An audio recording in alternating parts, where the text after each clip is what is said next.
শ্রী রাধেশ্যাম। আশা করি রাধারানী আর শ্রীকৃষ্ণের কৃপায় সবাই অনেক ভালো আছেন, সুস্থ আছেন।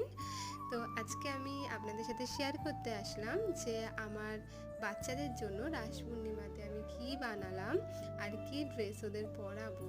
তো এই যে ড্রেসটা হলুদের মধ্যে আমি হাতে কাজ করে এঁকেছি আর বানিয়েছিও নিজে, কেমন হলো জানাবেন। এটা আমি আমার রাধিকা রানীর জন্য বানিয়েছি।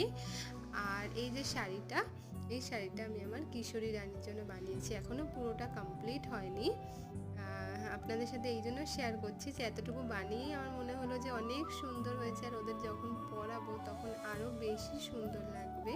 আর এই যে হলুদ কালারের ড্রেসটার মধ্যে আমি একটু ফেব্রিক দিয়ে কালার করেছি। তো সবাই জানাবেন যে এগুলো পরে আমার রাধিকা রানীকে আর কিশোরী রানীকে কেমন দেখাবে। তো সবাই ভালো থাকবেন, সুস্থ থাকবেন। রাধে রাধে।